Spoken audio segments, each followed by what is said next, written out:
Assalamualaikum warahmatullahi wabarakatuh. Jumpa lagi dalam video pembelajaran kimia. Kali ini kita akan membahas persamaan laju reaksi.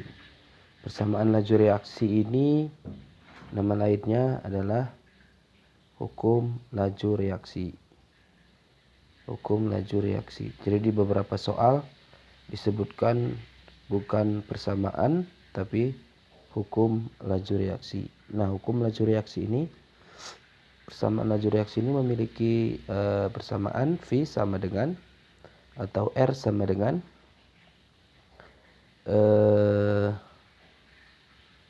V atau R sama dengan K dikali dengan konsentrasi dari zat-zat yang di kiri reaksi atau reaktan lalu dipangkatkan dengan orde. Jadi persamaannya adalah K dikali reaktan dipangkatkan orde. Nah, reaktan itu adalah zat yang di sebelah kiri. Konstanta itu adalah tetapan laju. Jadi konstanta di sini K itu artinya adalah tetapan atau konstanta laju reaksi.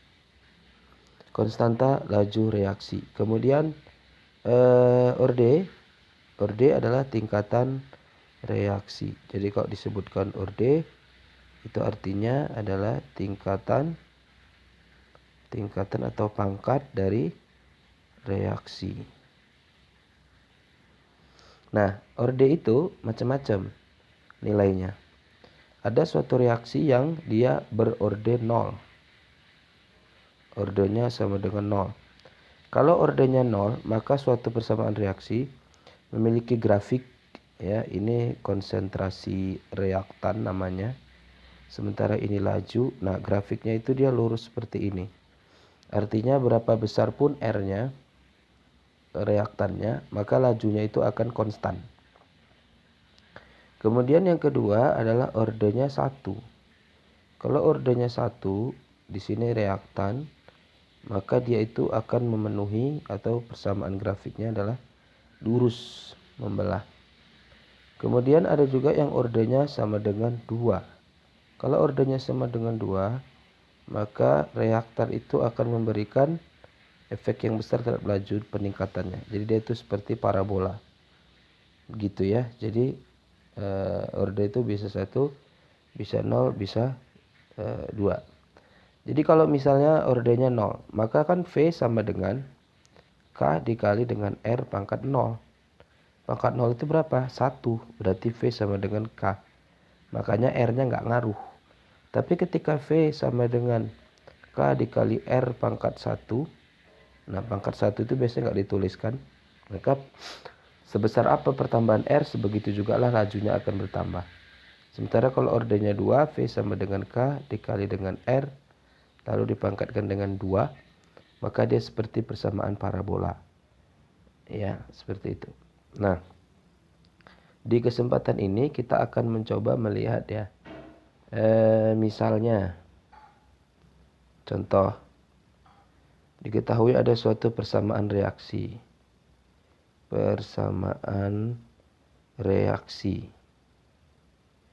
Persamaan reaksinya adalah A ditambah B menghasilkan C ditambah D.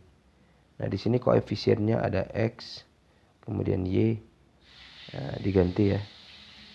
Oke, nggak apa-apa lah, X, Y, kemudian di sini Z, ya, kemudian di sini R. Maka yang kita sebut sebagai reaktan adalah zat-zat yang di sebelah kiri ini. Inilah reaktan, bukan sebelah kanan. Maka persamaan lajunya V sama dengan K dikalikan reaktan A dan B. A dikali B. A-nya pangkat ordenya misalkan M, B-nya pangkat ordenya misalkan N. Jadi di sini M itu adalah orde dari si A, orde reaksi terhadap A. Sementara N adalah orde reaksi terhadap B. Nah, kalau kita tambahkan M tambah N, ini adalah orde reaksi total atau orde totalnya.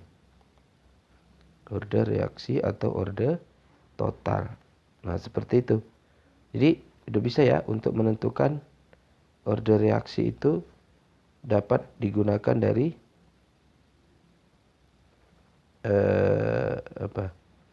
reaktannya saja yang dimasukkan. Sementara produknya tidak perlu dimasukkan ke dalam persamaan reaksi.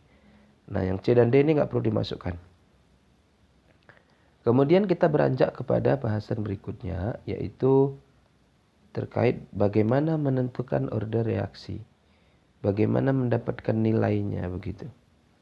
Nah, kita akan langsung coba saja ke dalam ini ya, ada soal ini, soal masuk PTN 2002. Jadi, menentukan order reaksi itu bisa dari data percobaan. Jadi menentukan order reaksi ini salah satunya bisa melalui data percobaan atau data eksperimen. Nah, kalau menurut data eksperimen, maka kita harus menentukan dulu ya. Data eksperimennya itu harus kita ketahui. Misalnya begini, di soal ini kita melihat ya ada reaksi 2A ditambah B ini menghasilkan 2A atau 2AB.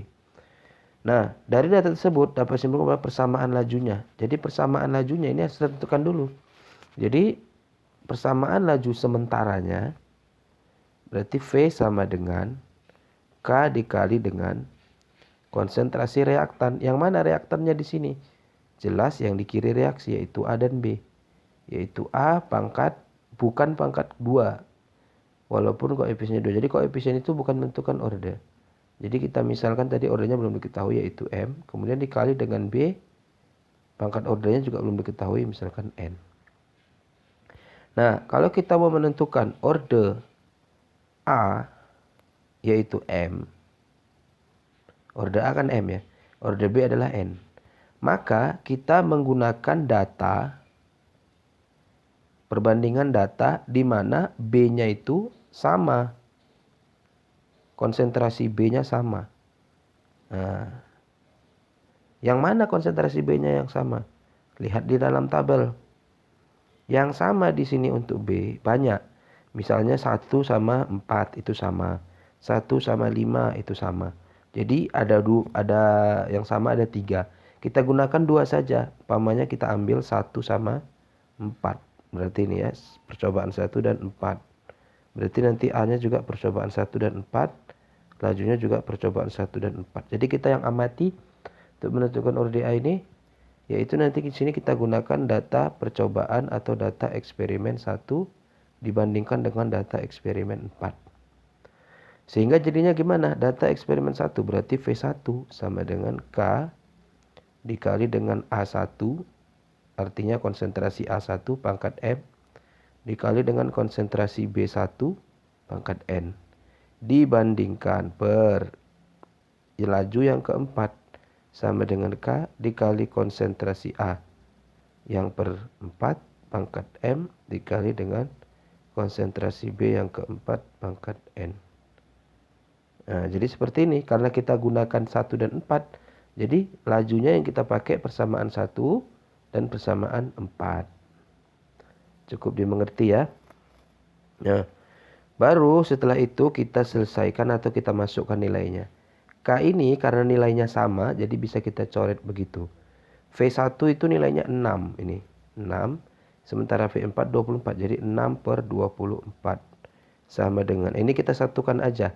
A-nya ya, A sama A. A sama A itu 0,1 sama 0,2. 0,1 yang data pertama ini. Data keempat 0,2. Jadi kita bagi 0,2. Nah, pangkatnya kita gini kan sama ya. Secara matematika kan gini. Dikali dengan B1 dan B4. B1 0,1, B4 0,1.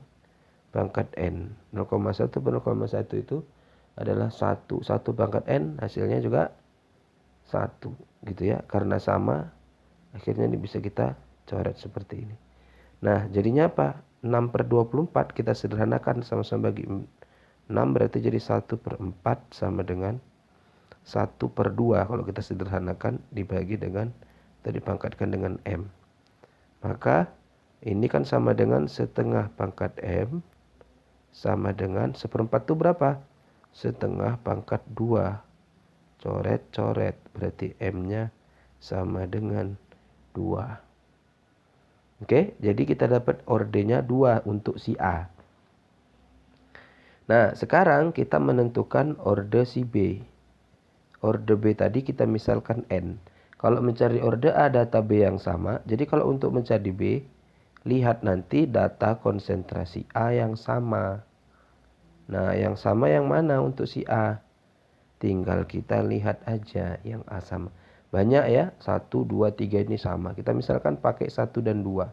1 dan 2, 1 dan 2. Berarti jadinya apa? Berarti jadinya V1 per V2 gitu kalau Bapak buat langsung. Sama dengan K per K gitu kan. Dikali dengan konsentrasi yang pertama untuk si A per konsentrasi A1 dengan A2 pangkat M dikali dengan konsentrasi B1 per B2 pangkat N. Nah, V1 per V2 berapa? V1-nya adalah 6. 6 laju pertama ya. Ini kan laju itu kan V. 6/12. Sama dengan K-nya kita coret. A1 0,1. A2 0,1 pangkat M. M-nya 2. Ya kan? Alias nanti pun sama dengan satunya itu. B1 per B2 0,1 per 0,2 pangkat ini 0,1 ya. 0,1 per 0,2 pangkat N. Ini sama dengan 1. Jadi kalau kita selesaikan 6/12 itu sederhanain 1/2. Ini juga 1/2 pangkat N. Maka ini 1/2 itu sama dengan kan 1/2 pangkat 1. Ya kan? Berarti N-nya sama dengan 1. Dapat M-nya 2, N-nya 1. Maka persamaan lajunya jadi persamaan lajunya adalah V sama dengan K dikali A pangkat ordenya M 2 dikali B pangkat ordenya 1. 1 tidak ditulis. Nah, inilah dia jawabannya. Maka kita peroleh di sini jawabannya adalah opsi yang entok ini. Demikian video singkatnya. Nah, silahkan ditanyakan kalau ada yang kurang jelas.